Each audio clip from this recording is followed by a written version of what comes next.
Sa po përfundojmë mbledhja e përbashkët me përfaqësuesit apo kryetarët e partive politike të legjislaturës së 11. Kjo ishte mbledhja përgatitore që rregulloria e kuvendit e parashikon para seancës konstituive dhe qëllimi i saj ishte koordinimi i çështjeve organizative dhe çështjeve procedurale.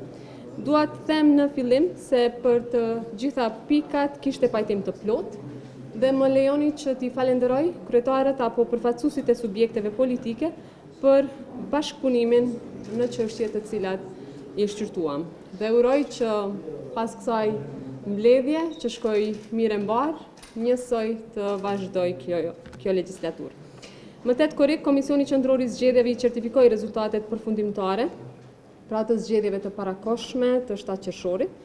Në bazë të këtyre, Kuvendi i Republikës së Kosovës në këtë legjislaturë përbëhet nga 15 subjekte politike. Në përputhje me kushtetutën, seanca konstituive, pra siç e dini, do të mbahet më datën 6 gusht në orën 10.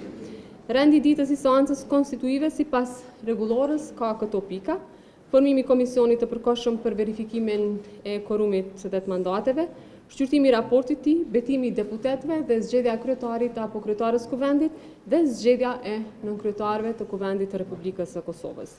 Seanca do të kryesohet nga deputeti më i vjetër në moshë, që është zoti Avni Dehari, i ndihmuar nga deputetja më e re, që është zonja Fatma Taçi.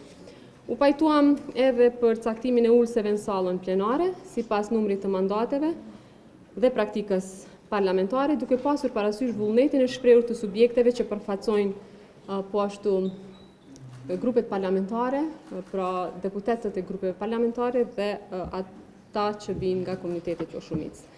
Administrata e Kuvendit ka përfunduar përgatitjet për regjistrimin e deputetëve dhe siç e dini, regjistrimi i deputetëve do të ndodhë më 3 gusht për lëvizjen vetëvendosje, më 4 gusht për PDK-n dhe LDK-n dhe me 5 gusht aleanca dhe deputetët që përfaqësojnë komunitetin jo shumicë në Republikën e Kosovës.